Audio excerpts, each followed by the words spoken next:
Hello and welcome back to the channel, lads and lassies. Today we're going to be reviewing John Wick 4. So if you didn't see the title, because I'm going to put it in the title, or you just ignored the title, there's going to be spoilers in this. So if you've not seen the movie, then come back after you've seen it. You're always welcome and we can discuss it in the comment section. But until then, you might not want to watch this if you've not seen it. And if you have seen it, but you forgot to see the post-credit scene, because there's a lot of people that have, well, we'll dive right into that. So keep watching the video and let's get into the review. Right.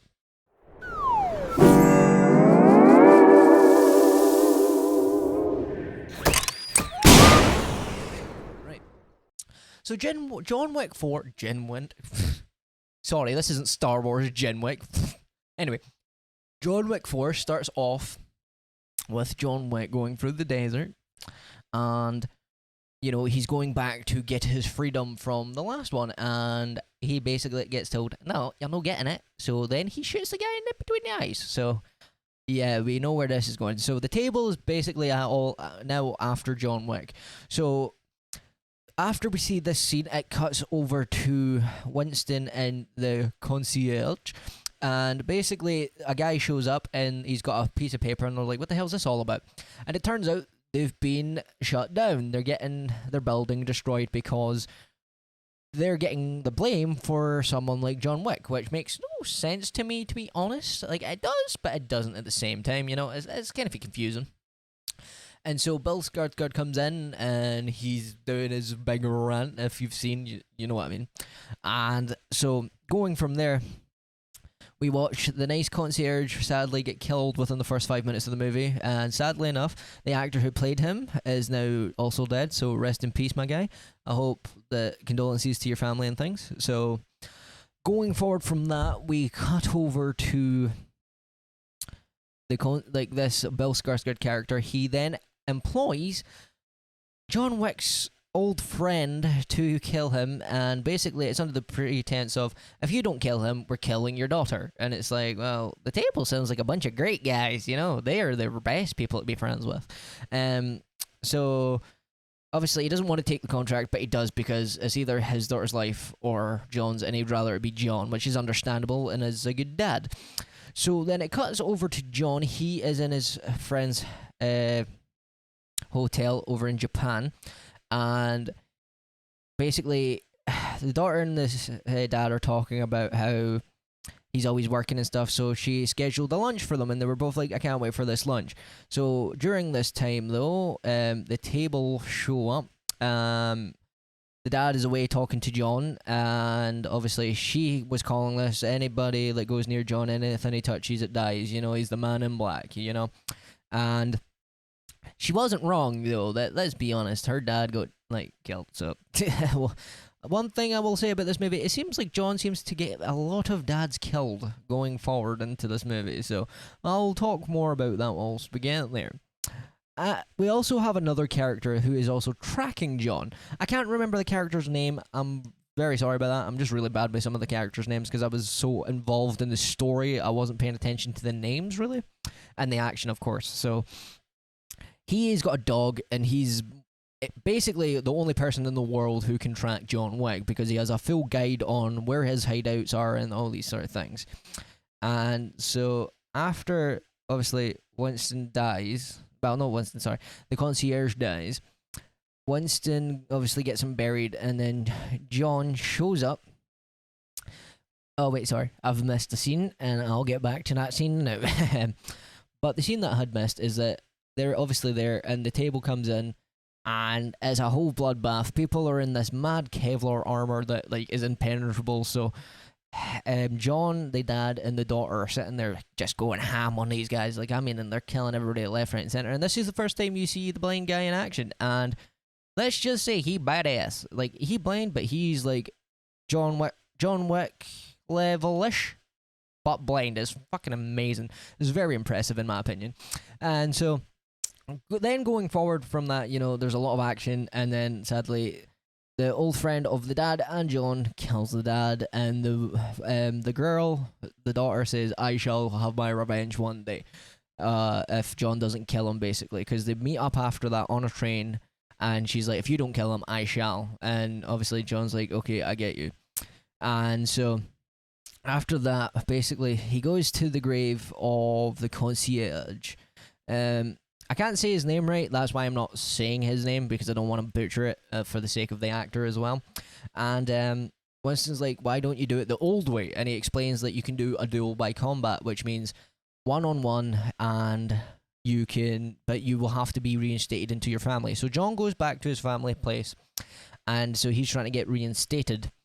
And, well, let's just say it doesn't go too well. He gets knocked the hell out and gets hung by the neck on a chair. And the woman who played the daughter of his old family member, the uncle, is played by the same woman that played Tonks in Harry Potter. So for me, let's be honest, I was cool seeing her again, and she did look good for her age, but it was kind of weird trying to take her seriously as this, like, like intimidating woman when, I seen her as Tonks with a duck face. But other than that, it was still good. She was still a good part of the movie. It was quite intriguing.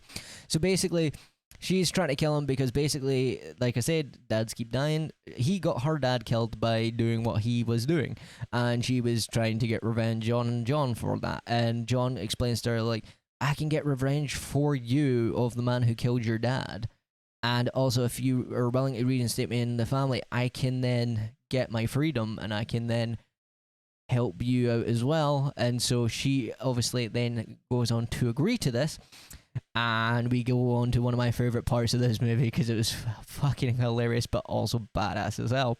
So John has to go deal with this big fat guy with gold grills. It was really funny, and I found it hilarious because this guy, obviously, when John gets there, his old friend shows up, Ching or Chang, I can't remember the actual name, and then the new character shows up as well because they find him lurking. And so basically they're all there for their own purposes.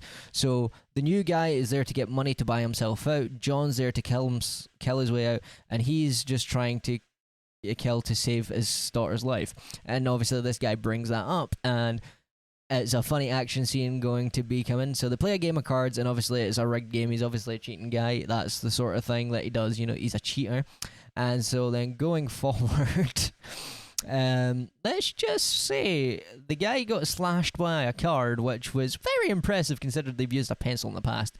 So John slashes his neck with a card once he realizes it's rigged, and all three of them have to fight their way back out now. And in the middle of doing this, there's a mad rave scene going on. I don't know, it reminds me of like the old scenes from Blade and things, where like there's a lot of action going on, but there's like people in the background not caring, and they're just dancing like they're like on sort of recreational thing, if you know, and it was quite cool. At one point when he first starts running away, John shoots him in the ass, and he's like, "Ugh!" And it's hilarious because he brings it up. He's like, "You shot me in the ass." But so obviously there's an awesome fight between these two. They're sitting kicking the shit at each other. John gets chucked off the side of something and like supposedly breaks his back, but he gets up and starts like killing a bunch of people. And whilst he's fighting the big guy, the other two are fighting the other minions and trying to get out themselves, because he's also trying to kill them off as well, because why not, screw it. And so then he's sitting like killing all these people and having fun and doing all this stuff. So then eventually after this, he goes back, gives her the gold tooth, and was like, here, he's dead. And so they reinstate him into the family, and then Winston goes to Bill Skarsgård, and they issue the one-on-one challenge. But little did they know, and of course, if you know villains, there's always an ace up their sleeve. Pun intended if you've seen the movie. Basically, he then puts a bounty on John's head, and it keeps increasing. It starts off at 20 million at first, then it goes up to 26, and then it ends about 40. So when John gets to Paris, he's getting his suit from Lawrence Fishburne's character, the King. Well, he calls himself the King, you know what I mean.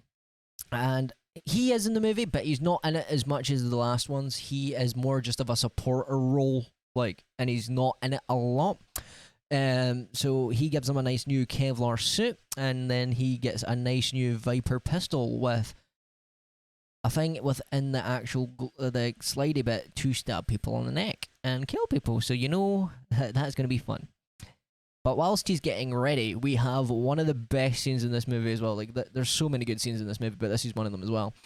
We have a callback to one of the greatest movies I've seen growing up, which was the 70s, The Warriors. Paris, we have the radio woman coming in, basically playing all the music and announcing that people need to kill John by sunrise if they want this prize money. Because obviously, the Bill Skarsgård guy thinks he can beat John if he doesn't show up. So John then has to run about Paris trying not to get killed. He's going to all different districts. This movie, he kills so many people, I lost count. Like, seriously. Like, I watch a channel called Dead Meat, and they do something called the kill count. If they tried to do one on John Wick 4, they're going to be there a while. They're going to have to count every single person he does because there's so many. So during this part of the movie, he's driving around, he's chucking people into cars, he's doing all this amazing, cool action set stuff. But then there's one scene that is also really good that comes up not so long after that, which is where he goes into a building and it changes the cinematography. We get a top-down, very indie sort of game like Hatred or like what's it? Hotline Miami, and he's going through all the rooms, he's shooting people with a fire shotgun, and you see the dog and the guy still tracking him and things throughout this point. And oh my god, just the set piece of that and the way they filmed it was so amazing. And so basically, this guy eventually agrees to go after John because obviously they gave him a price, but then they gave him a ultimatum going, it's either his life or yours. And obviously he's like, this guy's a dick, and everybody's like, yep, pretty much. And so at one point he's killing all these guys, and then the right hand man of Bill Skarsgård comes in and he's like, right, it's time to do you in. And so they're fighting like mad, and then the guy and the dog come in. Well, sorry. He doesn't actually fight at this point. Sorry, I got that wrong. I remember. I'm doing this from the top of my head, so sorry if I get some of the points are missing. Or I forget a certain part. It's fine. You know yourself if you've seen the movie. But basically, he's fighting all these guys and he's killing all these guys, and then the new character comes in and, he starts trying to kill John, and they have like a big good tussle fight. And then the second right-hand man does now come in, and the dog is going to attack him, and he's about to shoot the dog, and John lets go and grabs his gun and looks at the guy, and then looks at the guy about to shoot the dog, and boosh, shoots the guy that... He didn't kill him because he has the Kevlar suit, but he shoots the guy that was trying to kill his dog. And the guy's like, oh, damn, you're alright. It's like that. It's like, you're alright, kid, seen in most movies, but it was like, you're alright, John Wick. And so going forward from there, he's going through Paris and stuff at this point, and he's killing a bunch of people again, and he's going to the different districts as well. And then eventually he gets to the stair set, and when he gets to this stair set, there's another about 200 people waiting on him on different levels of the stairs. And this is the one scene I had an issue with. It was funny as fuck, but it made no sense logically. Which is where John's running up these stairs, and then eventually the second-hand guy comes back, and then he hits him down the stairs, and he falls down every single flight of stairs he's just walked up of. And it made no sense because the momentum and the amount he hit on the flat surfaces before the next stair set, that would have stopped his velocity going down those steps. But in this, it doesn't. He just keeps going, whoa, whoa, whoa. It's very Looney Tune-ish. It's the only one thing that I didn't really go... I was like, what the hell? And there's a lot of things in this movie where you're like, wow, that isn't realistic. But that's the whole point of John Wick. We love him for that sort of thing. So he gets all the way back down the stairs. And then, who do you know shows up? Oh, his old friend, who then helps him get up to the stair set because he needs to get him up there because otherwise his daughter will die. And then the new guy comes up as well, and he's like, I could shoot John Wick right now, but he saved my dog. So then he shoots the second-hand man, and then they get it to the top. And then this is where we're getting to the ending. I'm pretty sure I have missed a few bits out, but that's okay because I don't want to, explain all of it in that sense. If you've already seen it, you will know exactly what I'm on about. I'm just basically hitting all the main points. Some of the other scenes are just like little filler bits. So we get to the duel, and so they have Bill Skarsgård is a sneaky guy as well, because it's not just that he also made it so that his old friend had to fight him instead of him.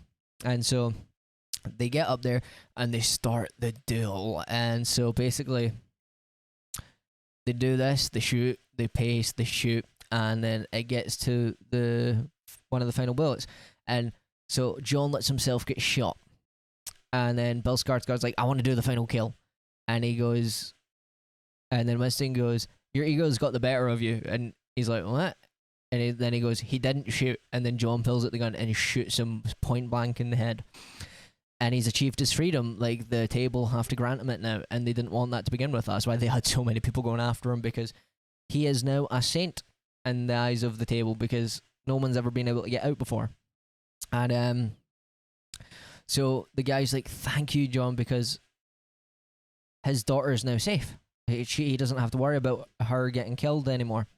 So then going forward, John sadly passes away on the doorstep, well, on the steps of the Vatican, I think it's supposed to be. Well, not the Vatican. Maybe it's the Vatican of France or something. It's a church in France anyway. I don't know what it actually is. And then so it then cuts to a bit later on, and it's Lawrence Fishburne and Winston at his grave saying, I never thought I'd see you today with a loving husband. And that is one of the key points that came up earlier on in the story, where he says, if I die, I want loving husband on my tombstone, which I thought was a good, nice, weak callback. And then so it goes from there to walking away, then the credits, and then the post-credit scene if you've seen it. If not, then this is your little breakdown. Basically what happens is we cut back to the guy that was John's friend, the Ching or Chang guy, and basically, let's just say the daughter of the guy he killed is about to kill him right in front of his own daughter. So, karma's a bitch. Let's just say that. But then it goes away, and then that's it done. So, what I would say is, I hope they don't do like a fake out thing with John Wick and be like, oh, he's not actually, we just made it look like that, and, you know, he's living a nice peaceful life, you know, like Batman or things like that, because I think this is a very good representation of a guy fighting for his freedom, and once he gets it, he can die a free man. And it's not, people might be like, oh, but that's quite sad, or like, why would you fight for your freedom to then not live for that freedom? Because that's the important message of this movie, is that it's, no matter what, you fight for your freedom, and then you can die a happy free man, because he was willing to die at that point. He was happy. He achieved what he wanted to do. He made history that day. That's what most heroes in the past have always done. They made history by doing these amazing things and then sadly passing away tragically. That was their purpose. That was their reasoning for living. And that's why I think the message such is a strong, powerful one. So, if I was to rate this movie, I'd give it a solid 8 out of 10. Danny, my main man, you know. A solid 8 out of 10. I'm not hating on the movie. I really think it was really good. It was a really good wrap-up to the story. My only issue is there was some sort of stuff that took you a bit out of it and was like, that's a bit unrealistic. Other than that, though, it was a good, fun, loving action movie, and I don't have much else to say. So, if you did enjoy this video, please leave a like and press the subscribe button. As I've said in plenty of videos before, you know I hate doing this, but every YouTuber has to do it to get viewer retention and to get more people. So, anyway, I have been Kane and Wolf, and I shall see you in the next one.